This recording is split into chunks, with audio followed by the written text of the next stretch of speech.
여러분 안녕히 주무셨습니까? 우리가 잠든 사이 어떤 일이 있었을까요? 저희 굿모닝 글로벌과 함께 챙겨보시죠.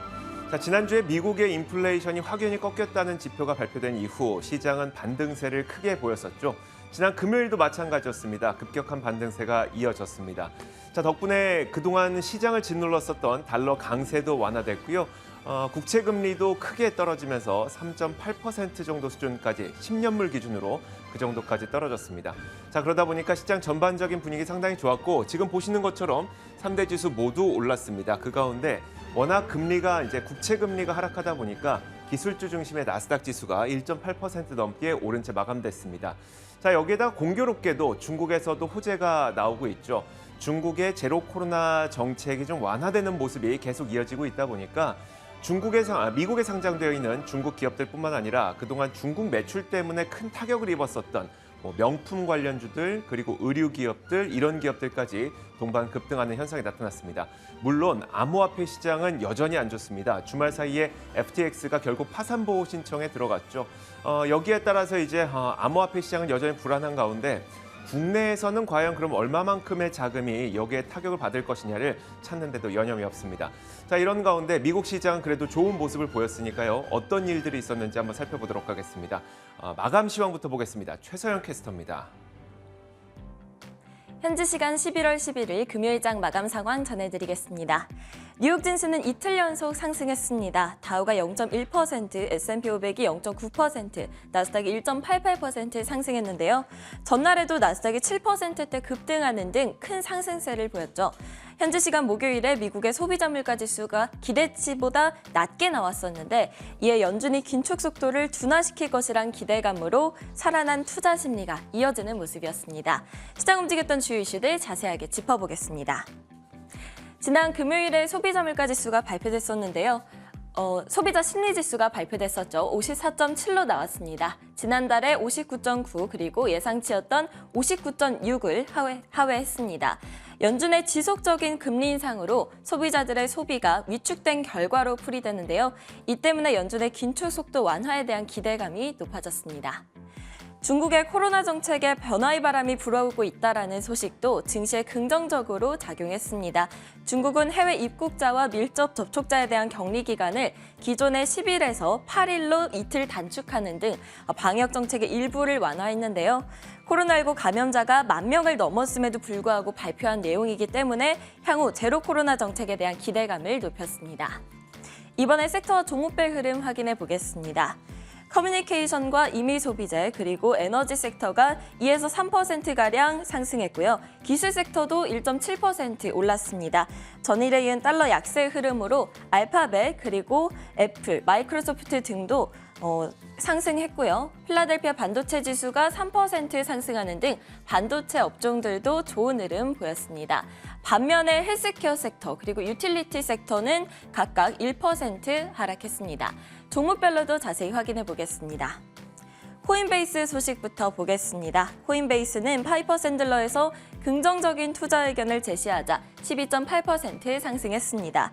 파이퍼 샌들러는 코인베이스가 암호화폐 겨울을 잘 견뎌낼 수 있을 것이라면서 비중 확대 의견을 재확인했는데요. 가상화폐 시장이 거래소 FTX가 유동성 위기에 내몰렸다가 파산 신청을 해서 혼란스러운 상황임에도 불구하고 긍정적인 의견을 제시한 겁니다. 윈리조트를 비롯한 리조트 및 카지노 관련주들은 크게 상승했습니다. 중국의 코로나19 방역 규제 완화 때문이었는데요. 이에 윈리조트는 8.3% 상승했고요. 라스베이거스 샌즈는 5.53% 상승했습니다. 부킹닷컴이 3.56% 상승하는 등 여행주들 그리고 메리어트와 힐튼 등 호텔주들도 강세를 보였습니다. 넷플릭스는 5.5% 올랐습니다. JP모건에서 비중 확대 의견을 재확인했고 회사의 이익 증가에 대한 능력에 확신이 커졌다고 말했습니다. 이날 넷플릭스를 비롯한 대표 기술주들이 전날에 이어서 오름세를 이어가는 모습이었습니다. 아마존은 4.3% 상승했습니다. 알렉사와 같이 수익성이 없는 부분들에 대해서 구조조정을 하겠다고 밝히자 상승 흐름을 이어갔습니다. 이날 넷플릭스와 아마존을 비롯한 대표 기술주들이 전날에 이어서 큰 오름세를 보이는 모습이었는데요. 다만 전문가들은 이런 빅테크주들의 상승세에 대해서 당장 거시경제의 방향이 전환된 것은 아니기 때문에 과도한 안도감을 경계해야 한다는 입장입니다. 일라이릴리는 4.45% 하락했습니다. 가짜 트위터 계정이 인슐린 무료 배포라는 가짜 뉴스를 퍼뜨린 영향을 받았는데요. 달러 약세로 기술주의 강세가 뚜렷한 가운데 헬스케어 관련주들이 덩달아 부진한 흐름을 보인 점도 주가를 끌어내렸습니다. 인텔은 장 초반에 JP모건에서 매도 의견을 발표하자 하락했었는데요. 장 후반 들어서 반발 매수세가 유입되자 상승 전환했습니다. JP모건은 인텔이 경쟁사들에게 계속해서 뒤처지고 있다라면서 목표가는 64달러에서 32달러로 크게 하향했습니다. 반면 점유율을 높일 기업으로는 AMD가 꼽히자 AMD는 5.7% 급등했습니다. 다음은 국제유가 확인해 보겠습니다. 국제유가는 중국의 코로나19 방역 정책 완화 기대감에 상승했습니다. 달러 약세 흐름도 지속이 되면서 유가 상승세를 지지했는데요. 국제유가는 약 2.7% 올라서 88.8달러 선에서 거래되고 있습니다. 이번 주 주요 경제 일정들도 짚어드리도록 하겠습니다. 이번 주에는 10명이 넘는 연준 위원들의 발언이 예정돼 있습니다. 향후 연준의 행보에 대해서 어떤 발언을 할지 지켜봐야겠고요. 15일에는 월마트 그리고 16일에는 타겟 등 대형 소매 판매 기업들이 실적을 발표합니다. 16일에는 바이두와 엔비디아가 그리고 17일에는 알리바바가 실적을 발표할 예정이니까요. 참고해 주시기 바랍니다. 지금까지 뉴욕 증시 마감 시황 전해드렸습니다.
자, 미국 증시의 움직임을 살펴보겠습니다. 미국 증시에서 가장 뜨거웠던 핵심 이슈들 분석해보는 애프터마켓 시간이고요. 오늘도 김태수 미국 세무사 화상 연결되어 있습니다. 안녕하세요.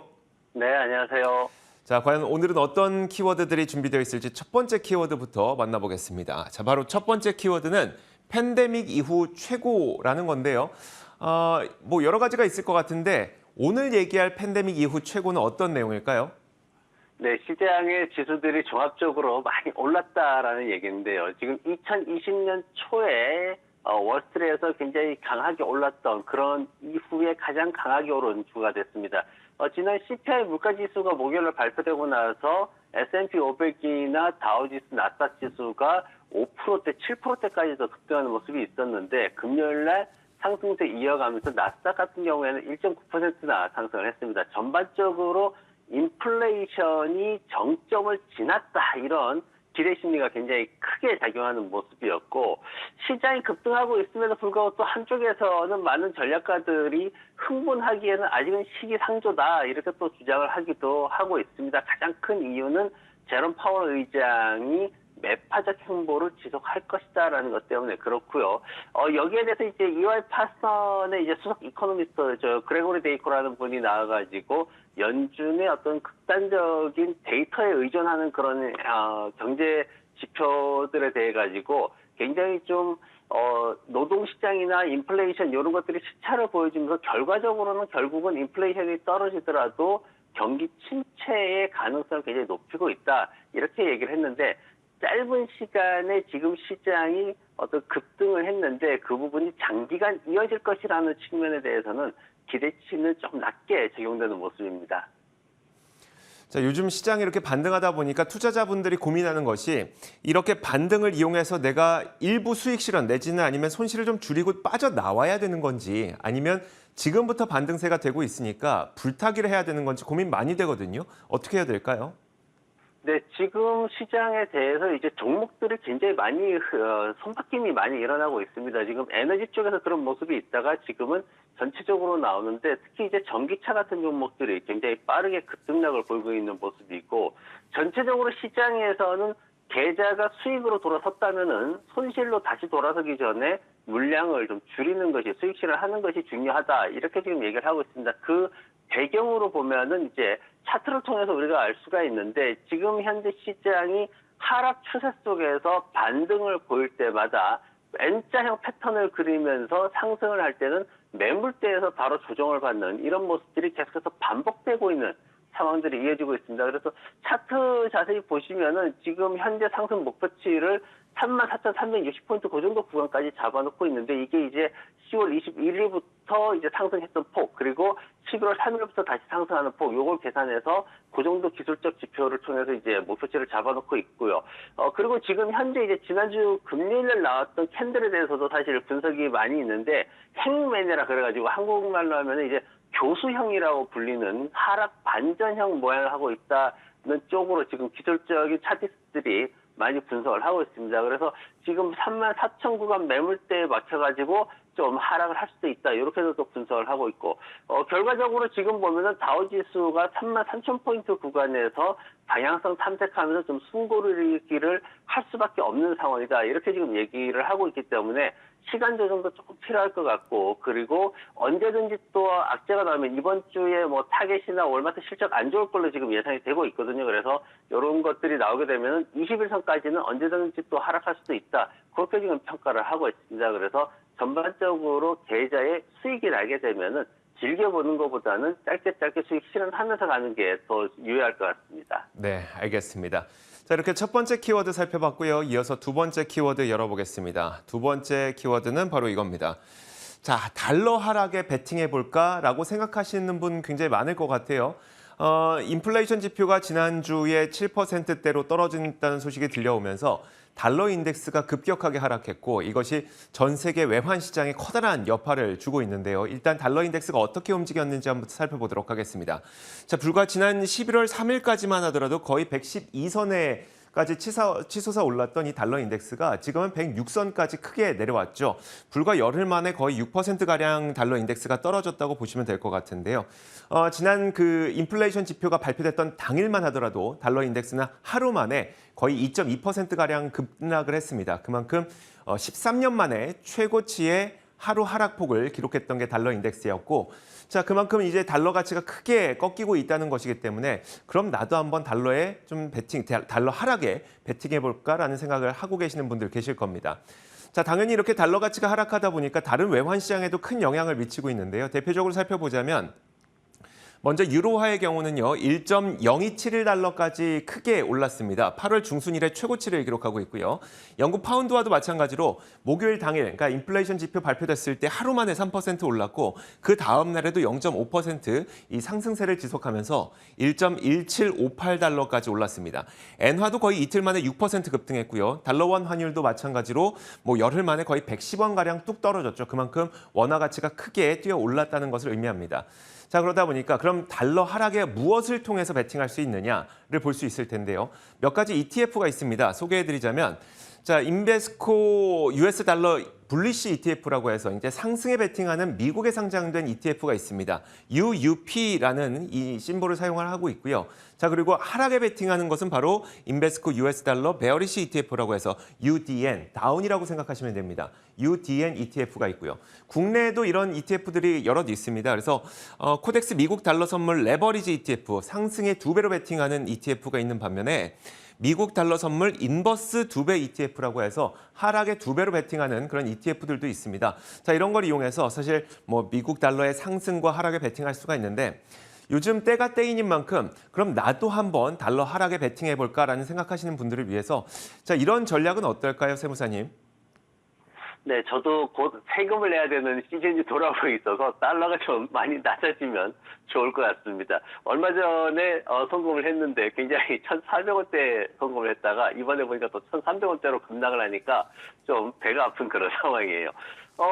시장에서 CPI가 예상치를 밑도니까 이제 달러 인덱스가 급락을 했죠. 그러면서 이제 중국 쪽에서 코로나 격리 해제하는 쪽으로 간다 그러니까 환율 하락폭이 더 커지는 그런 모습이었습니다. 한국 같은 경우에는 단순하게 이제 미국 쪽 영향을 받는 것뿐만 아니라 중국 쪽 영향도 많이 받고 있기 때문에 그런 모습이 나타났는데 지금 시장에서 이제 어디까지 예상할 수 있냐면은 4월 초 수준까지는 그럼 되돌릴 것이다. 지금 이렇게 예상을 해볼 수가 있습니다. 그러면은 지금 달러 인덱스 베어리시 펀드, UDN 이런 거 같은 경우에는 현재가 대비해가지고 4월 초 기준으로 이제 되돌린다고 하면은 한 7.7% 정도 수익을 좀 기대를 해볼 수 있고 장기적으로 2021년도 초까지 이렇게 되돌린다 그러면은 지금 한 20% 정도의 목표치를 우리가 예상을 할 수가 있습니다. 지금 라보방크 쪽에서는 이제 통화전략가가 나와가지고 한 게 아직까지도 시장에 나쁜 소식이 있기 때문에 약간 위험하다 이렇게 얘기를 했어요. 뭐냐면은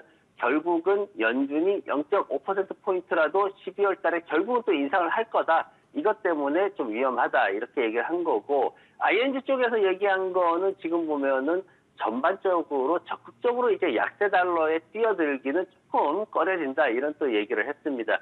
시장에선 지금 원달러 환율 같은 경우에도 1250원대까지는 내려갈 수 있다라고 예측을 하고 있습니다. 그런데 금리 인상이 지속되는 상황에서 이게 단기간에 내려가는 게 아니라 어느 정도 속도 조절하면서 내려갈 수밖에 없다라고 전망을 하고 있기 때문에 어떤 갑작스러운 변동, 그 고수익보다는 좀 장기적인 그런 수익을 기대할 수밖에 없을 것 같습니다. 네, 알겠습니다.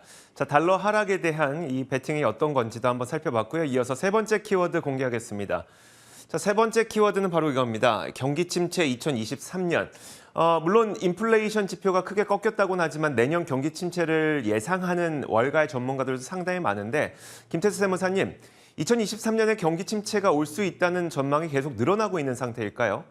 그렇죠. 계속 늘어나고 있습니다. JP모건 같은 경우에는 경기 침체 온다고 이제 CEO가 나서가지고 얘기를 하고 있죠. 그리고 블룸버그 이코노믹스 같은 경우에도 100%다 이렇게까지 또 얘기를 하고 있고 그 외에도 여러 전문가들이 경기 침체가 어쩌면 우리가 생각하는 것보다 길게 갈 수도 있다 그렇게까지도 또 전망을 하고 있어서 경기 침체에 대한 경보가 계속 나오고 있습니다. 여기 이제 데이터 트랙 같은 경우에는 어쩔 수 없이 과거의 역사적인 흐름을 보더라도 70년대, 80년대 이런 흐름을 보더라도 인플레이션 추세가 낮아지면은 어쩔 수 없이 경기 침체도 함께 온다. 이런 이제 역사적인 데이터들을 내세우기도 하는데 IMF 쪽에서는 지금 이유가 나오는 게 러시아 쪽의 에너지 부족 그리고 실업 증가로 인한 어떤 제조 환경의 변화 그리고 인플레이션은 당분간 또 지속될 거라는 부분 그리고 자국 보호주의가 강화되고 있죠. 또 하나 마지막으로는 바이든 정부 정책에 대한 어떤 신뢰성 문제 이런 것들을 좀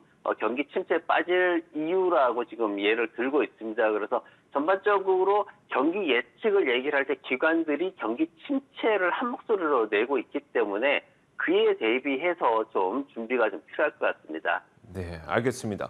자, 그렇다면 경기 침체가 내년에 정말 온다는 것을 좀 준비를 해야 될 것 같은데 개인 투자자분들은 그럼 어떤 걸 해야 될까요?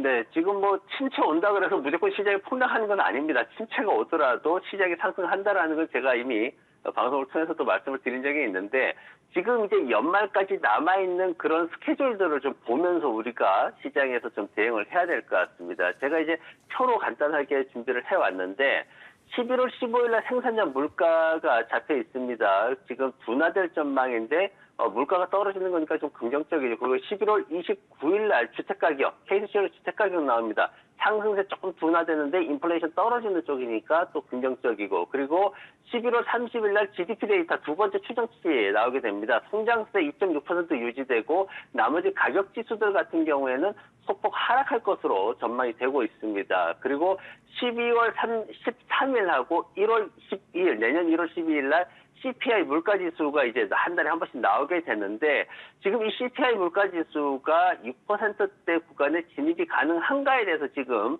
촉각을 곤두세우고 있는 상황이거든요. 아직까지는 예측치가 없는 상황이기 때문에 뭐라고 말을 할 수 없는데 우리가 좀 지켜봐야 되고 그리고 내년 1월 13일부터 4분기 실적 발표 시즌이 시작이 됩니다. 지금 4분기 실적이 7% 수준은 맞춰줘야지 시장에서는 이 정도면은 경제가 그래도 침체로 가더라도 주식시장은 살아남을 수 있겠다. 이렇게 안도감을 가지기 때문에 그 정도 수준이 될지도 우리가 좀 지켜봐야 되고, 물론 이제 앞으로 11월 24일 날 추수감사절 있고요. 11월 25일 날 블랙 프라이데이 있고요. 그리고 나서 크리스마스까지 이어지는 소비 시즌의 판매 데이터, 어도비에서 발표를 합니다. 이 판매 데이터도 우리가 관심 있게 지켜봐야 되는 그런 상황입니다. 그래서 이런 스케줄 보면서 시장이 어디로 어떻게 반응을 하는지 보면서 2023년도 시장에 대해서 우리가 좀 대비를 해야 될 것 같습니다. 네, 알겠습니다.